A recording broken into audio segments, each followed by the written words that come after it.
Bismillahirrahmanirrahim. Assalamualaikum warahmatullahi wabarakatuh. Ikhwani wa akhwati rahimakumullah. Sering kita dengar para ahli ilmu memperingati kita dari hal-hal yang disifatkan oleh mereka bid'ah. Sering mereka peringatkan kita bahwa jangan mengamalkan amalan ini, jangan mengamalkan amalan itu, bahwa ini bid'ah, bahwa itu bid'ah.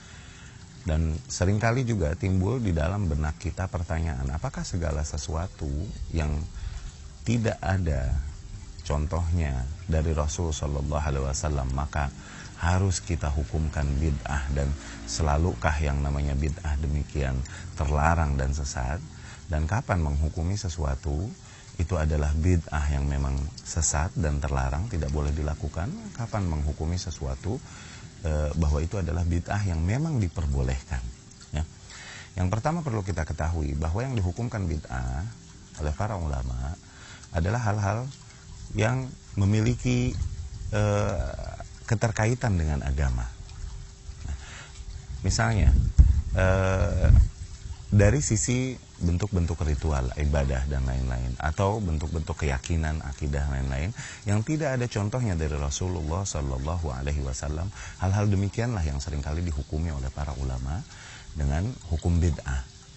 Nah, bukankah banyak hal yang berkaitan juga dengan agama, namun tidak ada pada masa Rasulullah Shallallahu Alaihi Wasallam, namun kita tidak hukumi bid'ah, seperti penggunaan teknologi dan lain-lain untuk berdakwah, misalnya mikrofon untuk berdakwah, untuk mengumandangkan azan dan lain-lain, atau penggunaan pesawat terbang untuk pergi haji atau umroh dan lain-lain. Ini hal-hal yang ada keterkaitannya dengan agama, namun tidak dicontohkan oleh Rasul Shallallahu Alaihi Wasallam. Apakah ini juga kita hukumi bid'ah?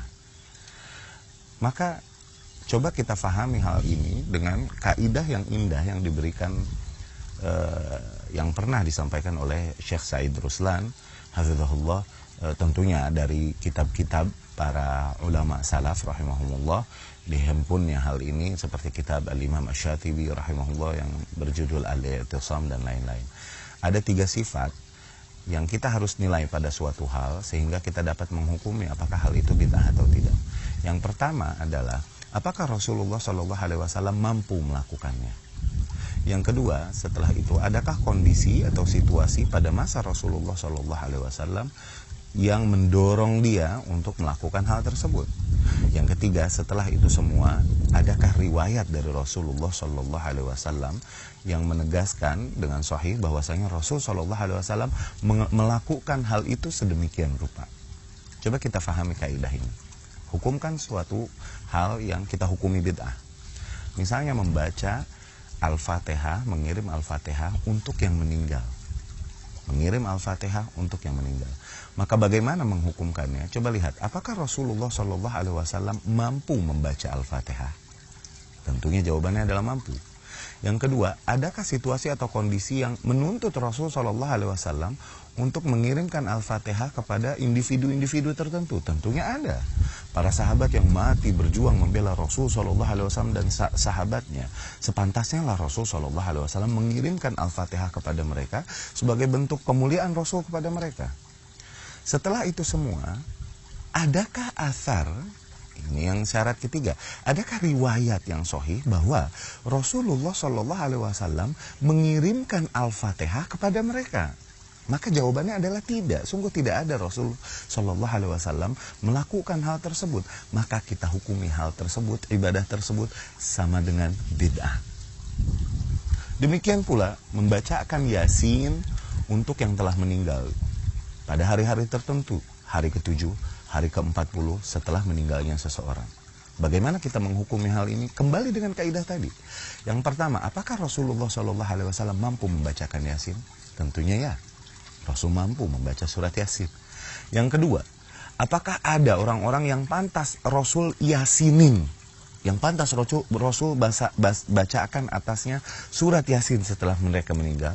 Tentunya ya, para sahabat ridwanullah alaihim ajma'in yang mati membela agama ini, membela Rasul Shallallahu Alaihi Wasallam dan agama dan dakwahnya. Setelah itu semua, adakah riwayat sahih yang mengatakan bahwa Rasul membacakan Yasin untuk mereka? Maka jawabannya tidak ada sama sekali. Apalagi membacakan Yasin di hari-hari tertentu seperti hari ke-7, hari ke-40, hari 100 kematian. Demi Allah, hal ini tidak ada sama sekali riwayat yang mengatakan bahwa Rasulullah SAW melaksanakan hal tersebut, melakukan hal tersebut. Maka kita hukumkan hal tersebut bid'ah. Namun ada beberapa kasus yang dimana kita hukumkan hal itu tidaklah menjadi bid'ah yang kita larang, dalam artian bid'ah dari sisi bahasa, hal yang baru, ya. Namun diperbolehkan, dikarenakan tidak melanggar kaidah-kaidah dan ketetapan-ketetapan agama. Contohnya, kita bicarakan tentang misalnya mikrofon yang digunakan untuk azan, mengumandangkan azan. Terapkan tadi 3 syarat tadi. Yang pertama, apakah Rasulullah SAW dan para sahabatnya mampu membuat mikrofon? Maka jawabannya adalah tidak, karena keterbatasan teknologi yang ada pada saat itu. Maka penggunaan hal tersebut tidaklah kita hukumkan bid'ah. Karena apa? Itu bukan hal yang kita bahas. Yang kita sedang bahas dan kita hukumkan bid'ah adalah hal-hal yang toh Rasul dan para sahabat mampu lakukan. Namun setelah itu semua mereka tak melakukannya. Tidak melakukan sedemikian rupa sebagaimana yang dilakukan oleh kaum muslimin sekarang yang mengaku mengikuti sunnah Rasul Shallallahu Alaihi Wasallam. Begitupun pesawat terbang yang kita gunakan untuk perjalanan umroh atau haji. Apakah itu menjadi bid'ah? Apabila kita mau murni mengikuti Rasul dan para sahabat, bukankah kita harusnya menaiki onta ke Mekah untuk menjalankan umroh kita atau haji kita? Maka hukumkan dengan kaidah tadi. Apakah Rasulullah SAW mampu membuat pesawat terbang? Apakah para sahabat mampu membuat pesawat terbang sedemikian rupa? Tentunya jawabannya adalah tidak. Maka ini bukanlah hal yang kita sedang bahas. Ini di luar pembahasan kita. Hal-hal tersebut, teknologi kemajuan zaman diperbolehkan oleh Allah Subhanahu wa Ta'ala di dalam syariatnya, demi apabila selama hal tersebut tidak melanggar kaidah-kaidah dan ketetapan-ketetapan yang ada. Tidak terjadi di dalamnya penipuan, tidak terjadi di dalamnya kezaliman, tidak terjadi di dalamnya madharat dan lain-lain. Yang ada malah mempermudah usaha manusia dalam melakukan kegiatan-kegiatannya, maka hal tersebut diperbolehkan. Kemudian ada beberapa jenis amalan yang kedua yang apabila Rasul SAW melakukannya pun Rasul mampu melakukannya, namun Rasul tidak lakukan. Namun kita pada zaman sekarang melakukannya dan tidak juga kita hukumi bid'ah. Contohnya, Rasulullah SAW berkata kepada Ummul Mukminin Aisyah radhiyallahu anha, "Laula hadzanu qaumiki bikufr lahaddamtul Ka'bah wa banaituha ala qawaida Ibrahim."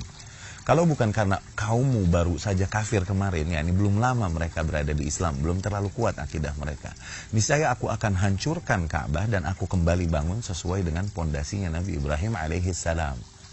Di mana Nabi Ibrahim alaihissalam membuat Ka'bah itu jauh lebih besar bentuknya daripada Ka'bah yang ada pada zaman Rasul.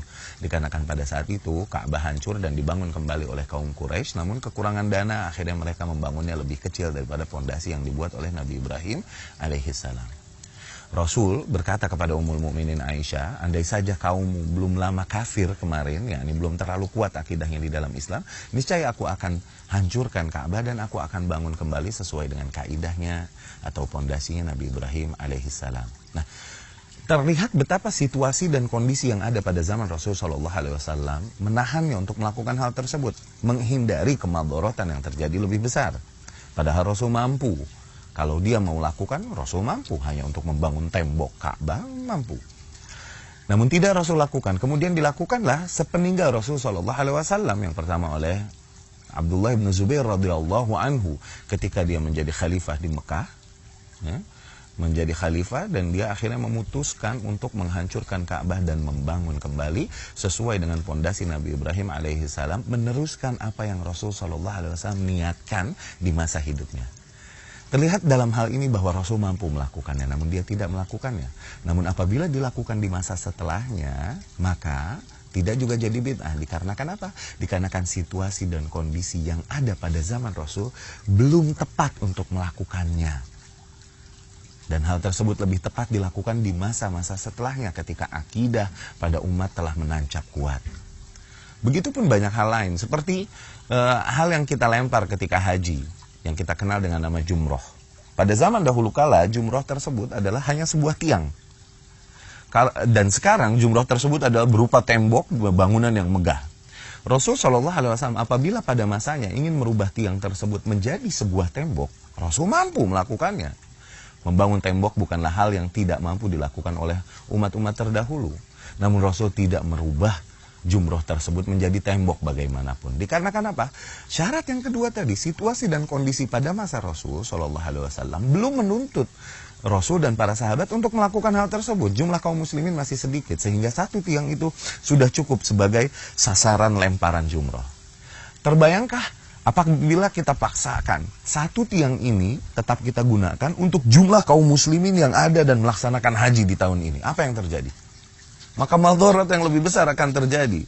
Maka pada saat itu tidaklah kita hukumi bid'ah ketika para penguasa yang ada merubah tiang yang dilempar untuk jumroh ini menjadi tembok yang besar sebagaimana yang kita lihat pada masa ini. Semoga kaidah-kaidah yang kami sampaikan ini dapat membuat atau dapat membantu kita memahami agama ini dengan baik. Aku qouli hadza wa astaghfirullah li wa lakum. Akhirul kalam. Assalamualaikum warahmatullahi wabarakatuh.